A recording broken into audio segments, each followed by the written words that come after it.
as some of you may know.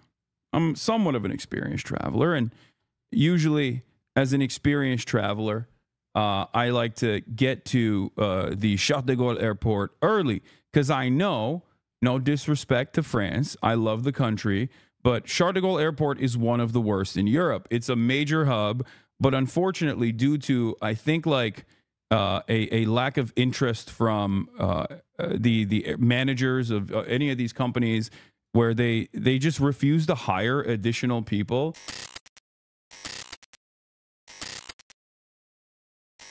What's going on, everybody? I hope everyone's having a fantastic evening, afternoon, pre-noon, no matter where you are in the world. I'm Hasan Piker, and this is the HasanAbi broadcast coming to you live from sunny Chicago, Illinois. Folks, ladies and gentlemen, boys, girls, and MBs, I'm live. I'm alive. And boy, do I have some stories to tell you. Holy moly. All right, let me tell you, folks, this is a part of the broadcast where I tell you about my personal news. Shouts out to Chi City. Shouts out to Chirac. We got our shooters out here. Okay, that was T Grizzly. Shouts out to Detroit. I'm in the Windy City, and they're watching. Oh, the feds are watching. They're always watching. Feds are always like this. Okay, now we know for real. I have a lot of interesting stories to tell you, but the reality of the matter is we have we have so many news to cover as well, which is why I'm very early, as a matter of fact, because I'll be heading over to University of Chicago, the mean streets. Are you staying on O Block? Yeah, I am. Yeah, I needed to get to O Block to stay mobbed up, to be protected. Okay, no, I'm in downtown. What are you talking about? I'm in a goddamn nice hotel, as always. But my AR does have the heat sensor for all the haters out there. If you're wondering what's going on, you know, my AR does have the heat sensor. So you don't want this chopper to start singing. Okay. You do not want this chopper to start singing. Anyway. Yeah. So, man, where do I begin? God damn. This is the part of the broadcast where I tell you about my personal news about what's going on in the world of HasanAbi Piker in between the time period where I press the stop streaming button and press the start streaming button. Someone said, bro, Mélenchon reposted my Aura edit of him. Good. Yeah, his social media team is great. His social media team is excellent. Bro, don't give CBP more ammo. What are you talking about, brother? There's not. I'm going to tell you all about it. The chopper is going to be well fed. Some boys come around trying to do something funny. Exactly. Ladies and gentlemen, it's 9:31 in Los Angeles, but it's actually 11:31 here in Chi City, in Chirac. That's where I'm at. I have a lot to tell you. Yesterday, I did not actually broadcast for some interesting news. Once again, pre-watch Piker struck again. I remember I was joking about like what I foresaw would potentially happen as I entered the United States of America. And that thing that I foresaw happening actually ended up happening. And I'm obviously going to talk about it really quickly. But I guess before I do that, I should probably blast off that I'm live. HasanAbi, thank you for the 50 gifted. For those of you who don't know, I was detained by Customs and Border Patrol. I was tactically ascertained and engaged in a kinetic situation where I was kinetically moved into a detention center inside of the O'Hare Airport, which I will tell you all about in a second. Oh, man. Didn't pass the ocular pat down. I believe it was before the ocular pat down. It's the flight manifest that they get ahead of time. They knew who I was, and they were ready to receive me, let's just say. And it wasn't a very warm welcome. So what's happening? What's happening in Chicago? What the was that? You know, this is only my second time coming back here. And the first time I was here for the DNC, got kicked out. Second time, I couldn't even enter the state almost. Okay. But yeah, I'll tell you all about it. Let me just blast off real quick because there's so much news to cover. I'm in Chirac talking about my ICBP detention, Trump, China trade deals, Trump sidestepping Israel on releasing U.S. POW on his Mideast tour, and so much and much more. Later, I will head to Uni of Chicago to do a talk with Ested Herndon. Chicago blast off meme. Oh, you got a good one? Let me see. Okay, I like that one. That's good. Herndon. Get in now. Okay, we have so much, dude. It's like live streamed talk with Ested Herndon. Get in now. There is an amount of stuff happening in the world of HasanAbi Piker. And yeah, I unfortunately was not there to participate in Fear End this week. They shot it without me while I was in France. Vive la France. I do be flying pretty often and have been detained by customs. They just Google your ass while they make you wait. Yeah. Yeah, pretty much. You're not wrong, chatter. But yeah, it's definitely an interesting experience. Let me tell you, okay? Let me tell you, you're looking rather angelic today. What is this guy saying? Hasan, my favorite supporter. He tried to bring up deserved actual terrorist. Deserved actual terrorist. Tried to bring a bomb. Deserved actual chatter. There's nothing funnier than there's nothing funnier than fantasizing that I actually brought up to O'Hare Airport and then they just let me go.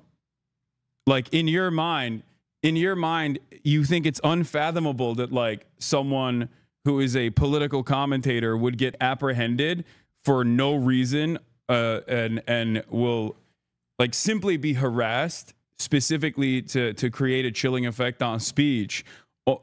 So you think that is ridiculous, and I understand why you would think that's ridiculous. So you have to turn around and fantasize that I brought him to the fucking airport and I'm a terrorist. Except, is that Tectone? Yeah.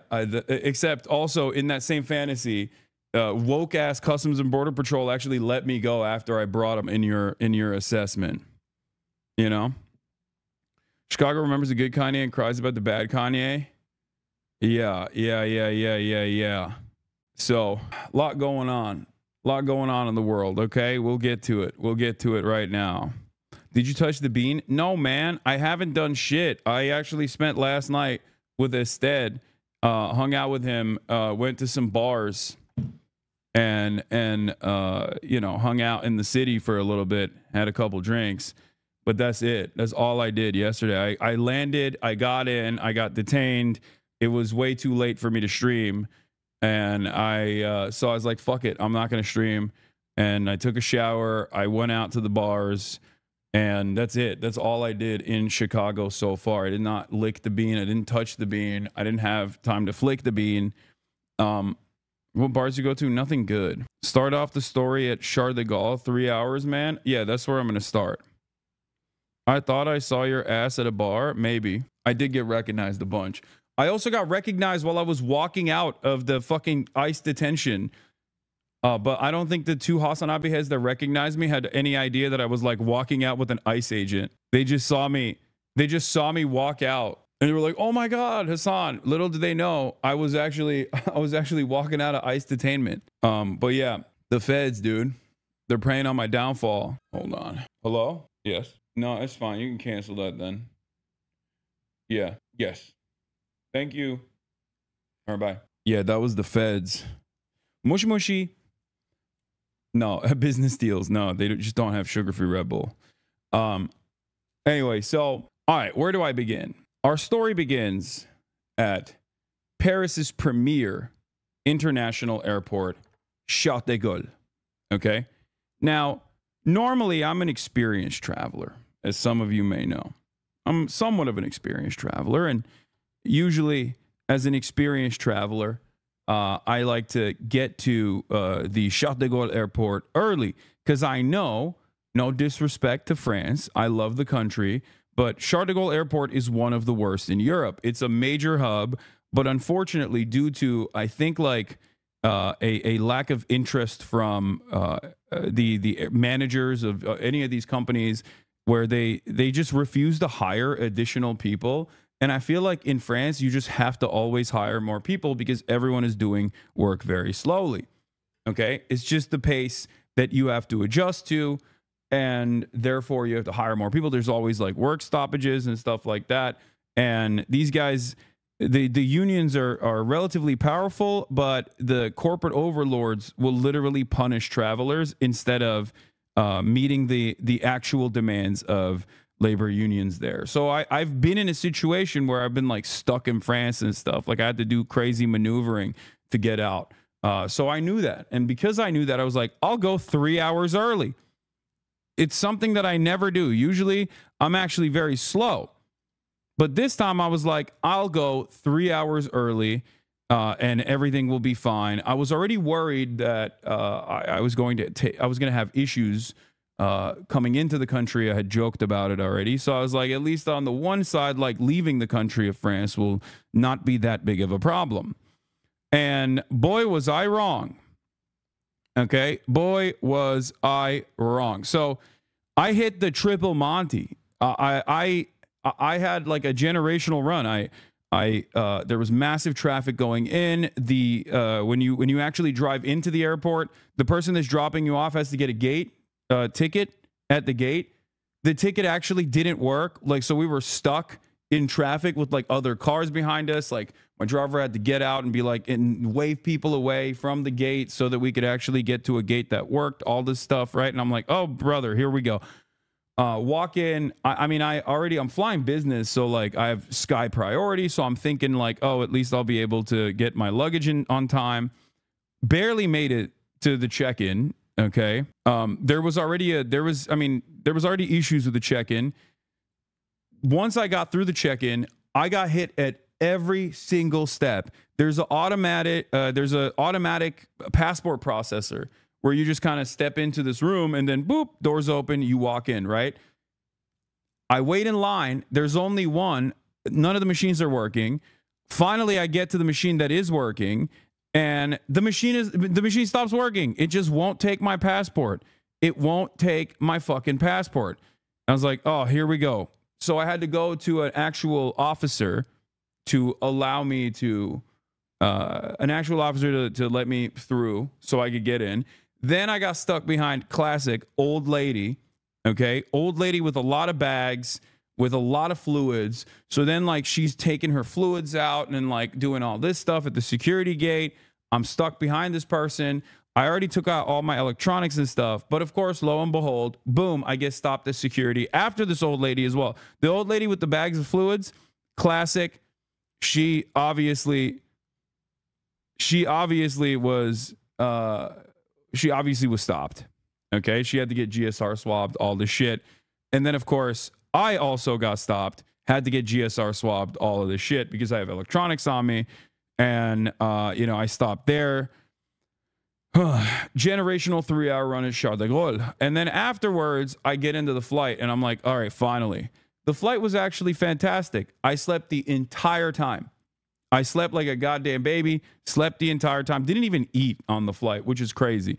There's never been a moment where it was like an 8-hour to 9-hour flight and I didn't even eat. I slept the entire time on the flight. Finally get into the United States of America. And at which point I'm like, all right, let's do it. I got global entry. This is going to be my first ever global entry entrance. Hopefully this will go smoothly. Okay. Oops. Hold on. My room service is here. My cold brew is here. 1 second. Where was I? So it's the worst. It is what it is. So global entry, first time ever. Okay. First time ever getting into global entry. I got it after my brother yelled at me over and over again, telling me you gotta get global entry, whatever. Right. I get to the global entry line and they're processing everybody expeditiously. You walk up, boom. You walk up, immediately they take your photo of your face and you walk in and there's a customs person there, cop there, just basically waves you. Okay. And they do that over and over again. Gets to me, take a photo, boom, walk in. Instantly, the Customs and Border Patrol agent goes, step aside, sir. I was like, here we fucking go. All right. She goes, step aside, sir. An agent will come in and take you to another location. I was like, Like, is that proper protocol? It's like, sometimes it happens. And I was like, okay. And I knew at that point, I was like, okay, I'm texting like family. I'm like, this is happening. I'm texting my manager. You know, I was basically I got Lolo on. I was like, listen, you know, I'm going in. All right. I'm freaking going in. It's who knows how long this will take? Who knows what will happen? And I had already heard like horror stories from people. There was like that one girl on TikTok that had talked about this. And I thought to myself, all right, it's done. It's happening to me as well. It is what it is. You know, M is real high. I'm about to say M is real high multiple times to get these guys off my back. So I'm waiting in the corner. This Latina ICE agent comes up, picks me up, takes me to this detention center. I sit down, fluorescent light bulbs, the whole nine. Okay. They have benches in the back of O'Hare Airport where there's like a detention area. Okay. There's a detention area. I'm sitting there. There's like a bunch of terrified families. Okay. There's an old lady in a wheelchair. There's like a mom and daughter behind me. There's some like random dude in front of me. And the way it works is there's a back door, right? And they take your passport, they go to the back door. You don't know what the hell's going on in there, but they sometimes come out and they just say someone's name with their passport in their hands and they go, you're clear to leave. So they basically, when they bring you to the detention area, they, I guess, do some kind of surveillance on your background to figure out if you are, if you're going to get harassed even further or if this level of harassment is fine. Okay. And I asked and I looked around at all the passports that people had to see if there were other American citizens. And lo and behold, at least in the area that I was at, I was the only American citizen. There was another guy that actually had an American passport as well. But like, because I asked the terrified family behind me, I was like, hey guys, if you don't mind me asking, like, do you guys have an American passport? They were like, no. So it turns out it's just they're terrifying the shit out of mostly non-American citizens. Okay. But apparently they're also interested in trying to terrify American citizens as well. So they're just like coming in and out. They get this lady in a wheelchair out of there, which I thought was so insane. Old lady in a fucking wheelchair is in the ICE detention area, and they come out with their passport and they're like, here, you can leave. Okay. So that's one thing, right? Like, I've had secondary searches and stuff done to me before. I've had the I think it's called the quadruple S. Like, they put the SSSS on your boarding pass, and you always get checked randomly when you get hit with that. Like, that's happened to me a lot in the past. I get GSR swabbed all the time. That stuff is normal. I've experienced that quite a bit. Okay. But this time I didn't even have the quadruple S on my boarding pass. So I was like, all right, it's probably fine. So I wait. Finally, this agent comes out, says, Hasan Piker. I'm like, that's me. Coming with me. I'm like, oh, brother, here we go. They take me to this back room. Okay. And the back room is not great. Everything, the back room is designed in the most hostile way I've ever been inside of a room. The vibes are really fucked back there. Everything is fluorescent light bulb, obviously. But they had these two seats that were firmly planted into the ground. Okay. They were complete metal. They were like tiny stools, very uncomfortable, with like braces on the side so you can handcuff someone to them. Okay. And there was also a seat for like a lawyer. So I sat down on the lawyer seat on the corner to establish dominance because I've watched too many JCS interrogation videos and I knew I had to have command over the room. So I didn't sit in the cuck chair. Instead, I sat in the lawyer chair and we got to talking. And let me tell you, folks, the TikTokers that talked about being detained, they were right.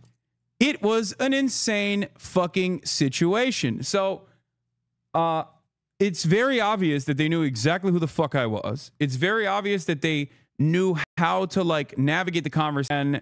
And it was a really, really interesting conversation that took place. It was very cordial. Okay. It was very cordial, which I noticed.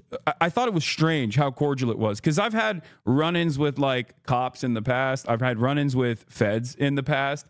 Well, I guess the FBI was very cordial as well when I had some talks with them in the past. But overall, I was not expecting CBP agents to be cordial. I will say that. Okay.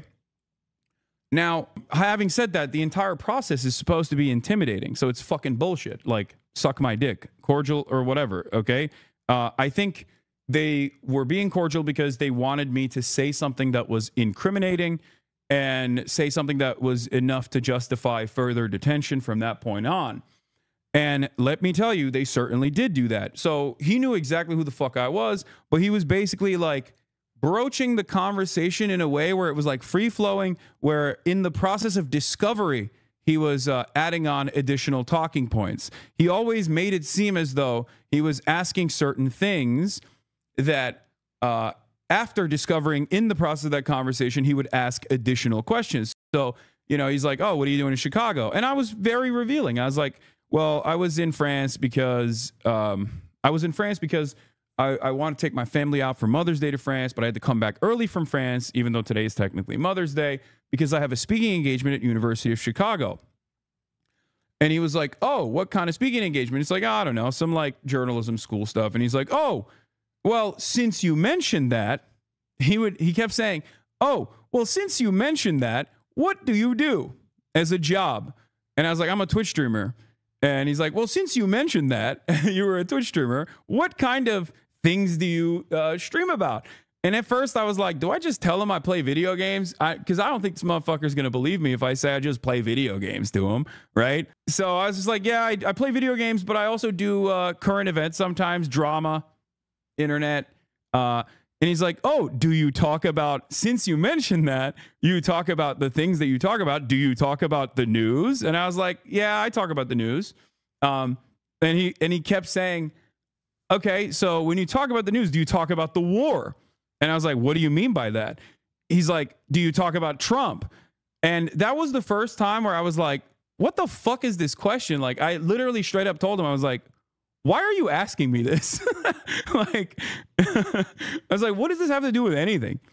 And it was interesting because they, like, the dude asked so many insane questions, none of which is illegal, by the way. I just need you to understand, nothing I have done thus far is illegal, as in nothing I've done online is illegal as of now, if that makes sense. Now, laws may change in the future and they might actually start prosecuting speech, which I do fear is the goal of this administration.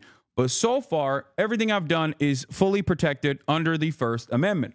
Okay? And none of these questions are actually valid questions to ask. But I was entertaining it because I didn't want to, I didn't want to present it as being difficult because I didn't want to extend the detention. And two, I actually wanted to see how far I could take it.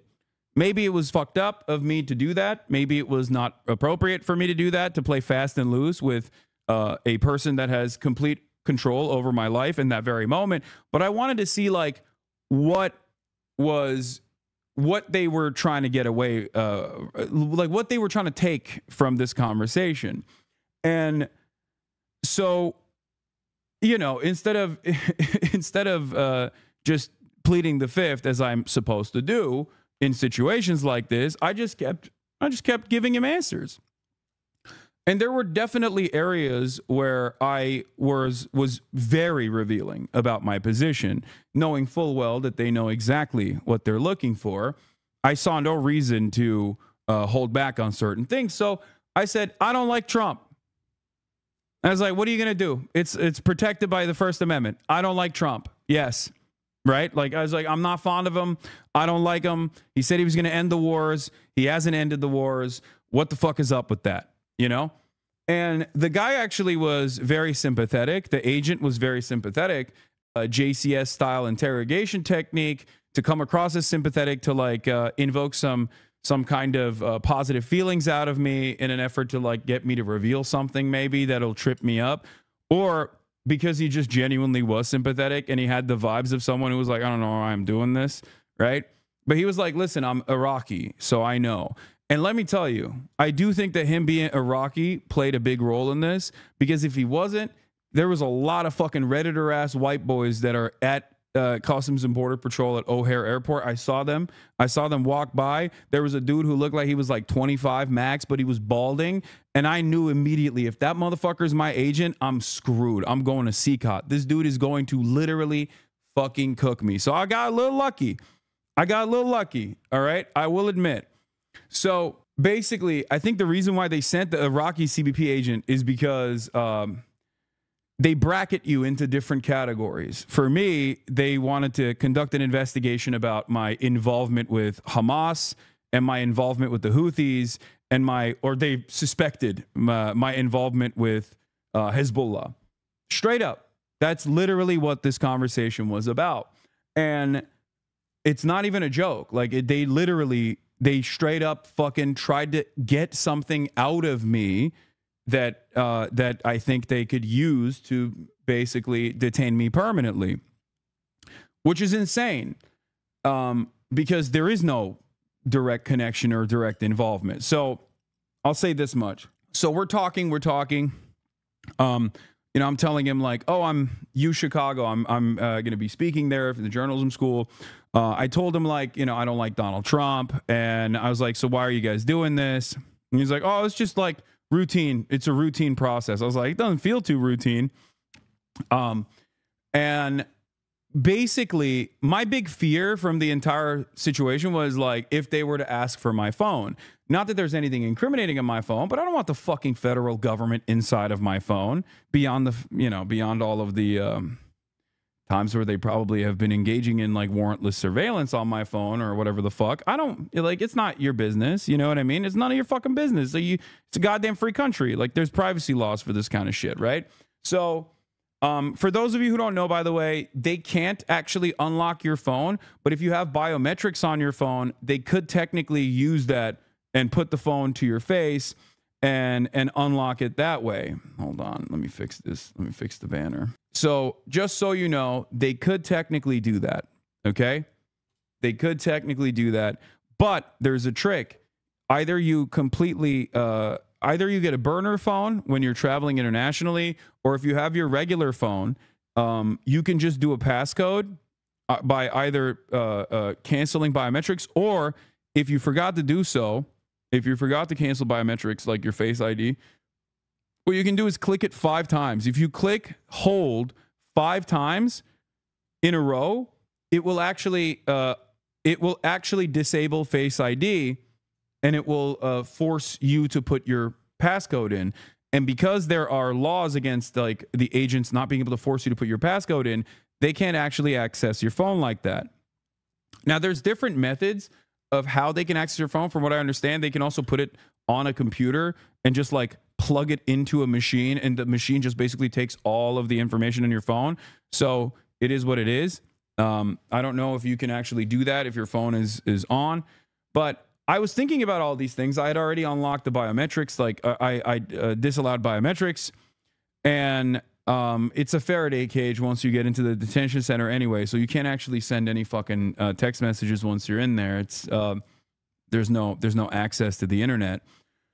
But I'm sitting there and they're asking me about Trump. They're asking me about like Hamas, and he kept saying stuff. He kept saying stuff like, do you like Hamas? Like, do you support Hamas? Do you think Hamas is a resistance group? Do you think Hamas is a terrorist group or a resistance group? Like, he just kept asking over and over again, right? And I kept repeating the same statement over and over. I kept saying a couple different things. One, in terms of like Israel and all the wars, I was like, I'm on the side of civilians. I want the endless bloodshed to end. I am a pacifist. I want wars to end. I just kept repeating that over and over again. Every single time he asked me a question, I just kept repeating that. And every single time he asked me a question, a leading question about Hamas, I kept saying, the United States State Department recognizes Hamas as a terrorist organization. The United States State Department recognizes Hamas as a terrorist organization. So, like, he just kept asking me over and over again, like, Hamas, Houthis, all this shit, trying to be like, oh, do you support them? Do you like them? Like, what do you think about them? Which I thought was fucking insane, because the reality of the matter is, okay, up until this very moment, if you were to say, as an American citizen, you stand 10 toes down with Hamas, or you stand 10 toes down with the Houthis, or whatever the fuck, they can't deny you entry into the country for that shit. But I don't know what the fuck they're trying to do. So I was like, I'm not going to go beyond it. I'm not going to go beyond just like reiterating over and over again. The American government's position is that Hamas is a terrorist organization. But then he just kept asking me about the Houthis. And at that point, I was like, listen. He's like, well, do you agree with the terrorist designation for the Houthis? And I said, I'm of the Brookings Institute mindset that in 2020, when Donald Trump initially designated the Houthis as a terror organization, that was a major mistake. I talk about these issues from an academic context with humanitarian rights organizations and with academics and with journalists. As a matter of fact, this is perfectly this is, completely protected under First Amendment laws. And therefore, I don't understand what the reason why we're having this conversation is. And I kept saying that over and over again, at which point he just like kind of gave up. But what I thought was really interesting was, and I even followed it up with like, I call balls and strikes. And there are things that Trump has done that I actually agree with. And I'm not shy about saying those things, even though initially he said he was going to end all these wars. He hasn't done so. I think these wars are unnecessary. They're costly. And a lot of civilians die in the process. I don't think it's appropriate. I think it's very inappropriate. And it must end, right? Like that's my position. But I do think that Trump did a good thing where he implemented a ceasefire with the Houthis. So when he does stuff like that, when I agree with him, I tell him what's what. Like I say it. When I agree with Trump in a decision, I'm open about it, right? So I explained that to him, and I just yapped away over and over and over again. And what I found to be particularly interesting was in the first half of the conversation, it was just like basically a fact-finding mission, right? Try to get me to say something that I think would be of interest. In the second part of the conversation, there were some real actionable items that he presented that depending on how I answer those questions, like I'm fucking going to jail. Because the first stuff was just illegal for him to ask me those questions and completely idiotic and ridiculous. And I think they did it because they know who the fuck I am, and they wanted to put the fear of God into me, not knowing that I'm a stubborn piece of shit and that's not going to work at all. Right. The second half of the conversation was actually like, because he left, went 35 minutes, came back, and then he asked like actionable items. But one thing that I will take note of that I thought was very interesting was the fact that a lot of the shit that like the Ethan Kleins of the world have like cried about over and over again were unironically brought up in that fucking conversation. And I was shocked. Okay. Not like the bleach sword, obviously, but like the Houthi. Like, did you interview a Houthi? It says here that you interviewed a Houthi. And I was like, or was he actually a Houthi? And I was like, he's not. You can look to all of the reporting that came out afterwards and before I interviewed him, that he is not a Houthi, that he is a regular Yemeni citizen. And I said, like, his name is Rashid al-Haddad. He is not even a Shia. And the dude, luckily, again, Iraqi, went, oh, yeah, that's right. That's a Sunni last name. Al-Haddad is a Sunni last name. So he must not have been a Houthi. And the very fact that that was like a point of contention that could have fucking gotten me arrested is insane. And I genuinely, in that moment, was thinking like, these fucking dumbass slop tubers are actually playing with fucking fire. And I even thought about not even mentioning this because I was like, I don't want to give him any sort of like power over the situation.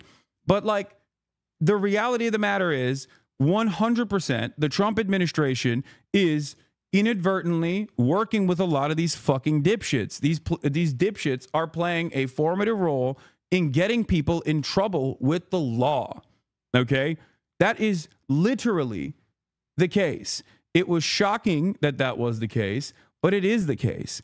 And it's actually very frustrating that it is the case, that this administration doesn't care. That's why they work with Beitar. That's why they work with all these other fucking insane groups.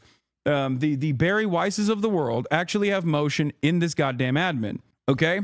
So, they're cheering this on over at eSub. Yeah, I know. They can suck my dick. Liberals, by the way, cheering on one of the largest progressive voices in the country getting detained by the fucking Trump Gestapo. Like, what a wonderful progressive audience they have over there. Anyway, they're fucking straight up fascist at this point. So my point is, it's crazy that like these were actual questions. Like, they asked me about my Twitch bans. Okay. And I talked about blowback. I talked about how, I said America deserved 9/11 and it was misconstrued. I do have sometimes I use hyperbolic language and it gets taken out of context or whatever. And he agreed with the blowback sentiment in terms of like the 9/11 stuff. You're dumb. Yeah, no, I told him that. I was like, they asked me about my fucking Twitch bans, chat. It's not even a joke. They asked me about fucking Twitch chat. Like Twitch bans. Not Twitch chat, but Twitch bans. The other Twitch ban he asked me about was the last one that I got banned. And I explained to him like, this is, man, you really talk way too much. Lawyer will be pretty upset at you. Dude, what are you talking about? I know that under normal circumstances, I'm supposed to say, I want a lawyer. I don't want to talk to you. But nothing I'm doing is illegal. And I also wanted to see what would happen. Do you understand? I wanted to see what would happen. I wanted to actually see this experience, which is why instead of immediately fucking lawyering up, I was like, no, I'm gonna entertain this. I'm gonna see what they actually are trying to get out of this. And I'm glad I did this because the reality of the mentally fucking privileged. Okay, remember, I'm a public person, and also I have enough money to be able to fight back against this sort of thing. And they know who the fuck I am. So obviously, the reason for why they're doing that is, I think, to try to create an environment of fear, to try to get people like myself, or at least like others that would be in my shoes that don't have that same level of security, to shut the fuck up. And for me, I'm going to use the privilege that I have in that moment to try and see what the fuck they're doing. Okay? Because every single thing that they ask me, trying to get me to say something like, oh, I support Hamas or whatever, is literally not allowed. Like, they are not. What the fuck do you mean? Like, why is this denying me entry into the country of my birth? Like, this is my birthright. I'm an American citizen. You can't just stop me at the fucking border and be like, what's your opinion on Donald Trump? You're not allowed to enter the nation. Like, that's fucking bullshit. So that was the first half. Like I said, they asked about the Twitch bans. They asked about like the Rick Scott statement. And I was like, listen, I don't, I laughed. I was like, I'm not calling for the assassination of a sitting senator. That'd be fucking insane. But instead I explained to him, like, I was talking about the hypocrisy of the Republicans, blah, blah, blah. I explained away all that shit and he was understanding. Then he went back and he came back, and the actionable items that came up afterwards was basically asking me about if I had ever been in contact with Hamas, if I had ever been in contact with the Houthis, directly or indirectly, if I'd ever actually been in contact with Hezbollah, if I'd actually ever offered financial support or logistics or any kind of support to Hamas, Hezbollah, or Houthis. They straight up asked me that. I laughed. I said, no, of course not. But yeah, that was, once again, these are questions that they're asking. But one thing that I thought was really interesting was, in the actionable side of things, they also asked, have you ever interviewed a member of Hamas? Have you ever had a communication or correspondence with a member of Hamas, Hezbollah, or the Houthis?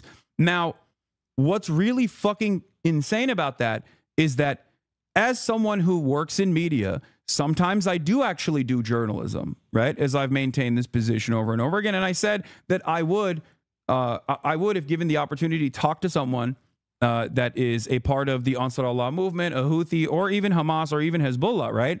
I think that I have the right to do so. And what was interesting, you don't do journalism, you grift. I know, chatter. That's why the fucking federal government is trying to arrest me. Yes, because I'm grifting too hard. That's what it is. Thank you. Yes, your fucking dumbass slop tuber is correct. I'm grifting. So what's interesting, asking that is a violation of prior restraint. So that part, like those are the questions that are like actionable, right? Like those are the, how do you even classify a member of Hamas? It's not like even Hamas issues passports. Yeah, it's ridiculous, right? But that is the part where they were like, if you answer yes to any of that, that's when, you know, there's like actually illegal stuff in there.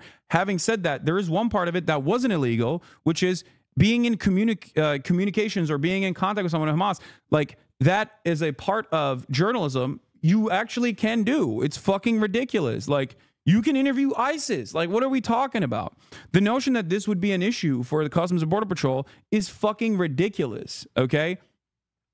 I mean, Donald Trump is in contact with Hamas. He had a fucking envoy directly talk to Hamas a couple months prior. He's in direct contact with the fucking Houthis. Like, what are you talking about? And so is Dropsite. Like, the idea that this will deny you entry into the country is fucking bullshit. Like, what are we talking about? What do you mean? Like, what kind of insane double standard is there, right? And so that part was frustrating. And the interview interrogation, whatever you want to call it, that basically ended with me asking, like, so what is the purpose of this? Like, am I being detained? And because I was like, you know that I'm going to talk about this. I was like, a lot of people have talked about this like detainment structure. And he was like, yeah, people really exaggerate. The people really exaggerate how these things go. And I was like, well, it is not a great situation to be in, you know? Like, what do you mean? And yeah, he was like, yeah, there's been a lot of reporting on, you know, the conditions and situations like this in detainment. But you're not technically detained. I was like, so I can leave? Like, I asked him, like, am I detained?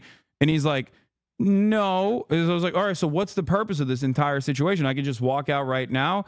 And basically when I said that, the interview ended. So I don't know if that was something that I should have said from the start. Am I being detained? You know, what's the deal here? But basically, yeah, it was a illegal pretense. Like, well, that's your Fourth Amendment right? No, you don't have. Okay, chatters, I need you to understand something. So after I said, am I being detained or whatever, he was like, no, well, you know, he didn't like abruptly end it. He kept asking some questions, but it pretty much ended after that.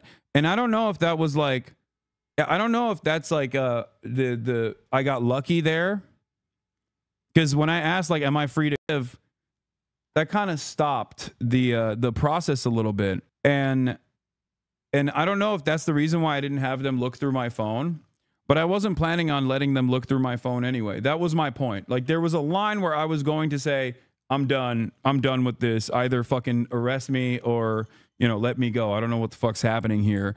And I got detained. I didn't get detained. Yes, chatter. Yes. ICE agents took me to a detention center. That is a de facto detention. Like, what are you talking about? The total runtime of it was like 2 hours, which was definitely faster than I thought it was going to be, I will admit. And I probably should have asked, am I being detained from the start? And I wonder what would have happened. But I basically asked him, like, do you think this is going to happen again? Right? I was like, is this going to happen again? Hold on. I asked, like, you know, am I going to be detained in the future? And he said, maybe. And he gave me this piece of paper, this sheet from Homeland Security. What is DHS trip? Okay. And you can, I guess, submit an inquiry at dhs.gov/trip and ask why I was stopped. You will be prompted to describe your particular concerns and experience, provide contact information to which a response will be directed, and be assigned a case number to help you monitor the progress of your inquiry, which I will do. Okay, I will do this. And he basically said, you know, you can figure out what not to do so that this doesn't happen again. And I suspect the what not to do is just don't be a fucking political commentator that speaks about American foreign policy, which is not something I'm planning on stopping. Now, why did I tell you guys about this experience? Okay. Why did I tell you about this entire experience? Like, because in my mind, I thought maybe I shouldn't reveal this stuff because I think like the goal here is to put fear into people's hearts, to have a chilling effect on speech, that like the government is unafraid of intimidating you in illegal ways. Okay. The government is now officially willing and able to intimidate you for speech, for your speech. That is a direct violation of the First Amendment. I'm an auditor. I'm no big city libertarian. I'm no Mr. Admiral Maritime Law. But the reality of the matter is that as of this administration, they are totally willing and able to actually come after you for your speech. And even with like ridiculous shit. Like they're willing and able to go along with like stuff that gets written in the free press, or willing and able to go along with shit that even fucking Redditors bring up. Okay, that's how stupid and silly this situation has gotten. Now, of course, does this stop me from saying whatever the fuck I want to say? Of course not. Don't be ridiculous. But the reason why I wanted to talk about it was to give you more insight into what the government is doing, and to speak out against this sort of stuff, because I do have a position of privilege here. And I want to make sure that, like, if they can do this to me, like, they probably are willing and able to do this to others as well. But you should know your rights, that you should not be fearful. And you should not worry, especially if you're an American citizen, that these guys are going to come after you and, like, arrest you or some shit. Okay? Was your interview recorded? I don't know. But it is pretty wild, I will say. As someone who's been held up in airports many times over, it was actually shocking. It was actually shocking that these guys totally fucking grabbed me, knowing exactly who I am, knowing that I will most likely talk about this, with the hopes that I think that they would at least stoke some fear and threaten people like myself, and then also threaten others as a byproduct of this. I mean, it backfired in my situation, but I hope this doesn't discourage others from speaking out as well. It's fucking bullshit. They don't have the right to do this, okay? They do not have a right to do this. If you don't already know, your ops are doing mass email campaigns to the feds to try and get this exact same thing to happen. Yeah, I know. They can suck my cock for all of my fucking dumbass ops. I think it's really crazy. I think it's really, really crazy that the government is willing and able to work with like genuine schizophrenic stalkers, whether they be Beitar or any other group. It is actually wild that they're willing and able to work with these people. It blows my mind. But you know, that is where we're at. It also blows my fucking mind that there are people who see this kind of stuff and go, "Oh, that's wonderful." It's like swatting, but this time it's a it's a federal swatting that we can do. We can get the federal agents to like jail people that my favorite content creator doesn't like. But the problem is airports are not constitutional free zones. That's a lie that ICE pushes to make you comply with them. That's not entirely correct, Lesbian Bolivar. There is precedent after years and years of there's years and years of precedent in post 9/11 war on terror world where they have actually created a structure where they can get away with violating your Fourth Amendment rights in airports. Like it's in a legal gray area. But yeah, here was Lolo overrules take. DHS flagging and detaining one of U.S.'s largest left-wing voices for their political opinions, while the Trump admin suggests they might suspend habeas corpus, does not portend well for the future. Yeah, that's where we're at. What was the reason for the detainment? You know what the reason for the detainment was. It's because I am flagged in the flight manifest. Even ACLU and most civil rights organizations acknowledge that SCOTUS precedent that effectively erases Fourth Amendment protections in border entry zones such as international airports. They more so suggest either wiping your devices or bringing burner devices. Yeah. Saw you at O'Hare and tried to get a selfie with you, but your private security took you into a VIP room to avoid normies like me. Didn't realize you were too good for your fans. Some socialist you turned out to be. Good one. There was actually 2 HasanAbi heads at as I was walking out of ICE detention.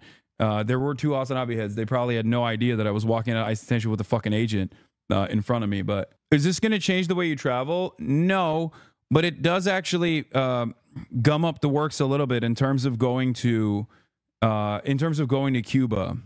I did want to go to Cuba, but now I don't know. And no, I'm not going to fucking go to Kat's campaign office, chat. What are you guys, stupid? I'm sorry. I know she's excited, but you guys don't have to literally fucking be like, hey, can you, instead of covering the news, go to Kat's campaign office? I can't do that today, chat. There is a shit ton of news that I have to get to. And then at fucking 4 p.m., I have to leave to go to the University of Chicago, deliver a speech. Okay, there's a lot going on today. I'm sorry. But, oh, I forgot. There was other questions that they asked, like, have you traveled to the Middle East? Have you been to have you been to any of the Gulf states? All this shit. And, you know, it is what it is. I'm not discouraged. I'm not intimidated. I don't give a shit. I'm going to keep doing what I'm doing. I just wanted to give you guys, I know Kat wants us to hang out. I can't do that today. Did they ask who funds you? No, they asked if I funded them, not the other way around. So that was my Customs and Border Patrol experience. And yeah, it's just like pure intimidation tactics. And it was very similar to the experience that one TikTok. But luckily, I never got to the point of having them go through my phone. And that was my red line. Like, no matter what, that was where I was going to be like, no, you can't do that. And, you know, arrest me then if you want to. Is this speech open to the public? We are going to be live streaming it. We're live streaming the speech. Okay. Did they ask why you say you're a gaming streamer despite not playing games? Yes. Any plans for a Chicago meetup? No. I'm going to be flying out after my speech. I'm going to University of Chicago. I'm going to University of Chicago to talk to with Ested. And we're just going to do like a back and forth. I think there's like questions. They had the most signups ever for any fucking speaking engagement on the campus. And they're very excited. And I'm very excited as well. Where was it? There was, oh, this is the experience that it closely resembled, by the way. ICE detains a woman who runs anti-Trump TikTok. She's a U.S. citizen born and raised. She was detained for hours as agents searched her phone and social media, even demanding financial statements on how much she earns on TikTok. They never asked me for my financial statements either. The woman who goes by Eye of Sav was returning from a European vacation to the Miami International Airport with a valid global re-entry card issued to her as a U.S. citizen, but she also had global entry. Do you charge speaker fees? No. Sometimes, not usually. How worried were you about actually being arrested? I did not know. I had no idea. I had no idea if I was going to be fucking arrested or not. I didn't know if this was like, I did not know that this was going to be a moment where I get, I didn't know if this was going to be a moment where I was going to be the precedent-setting court case. You know what I mean? Like, that is definitely a worry that I have for sure. It's something that I think about because eventually, somewhere along the line, somewhere down the line, someone is going to be the precedent-setting court case of whether or not someone gets prosecuted for speech and speech alone. Because the line right now is material support. And that line is being blurred by this current administration with Mahmoud Khalil, with Mohsen.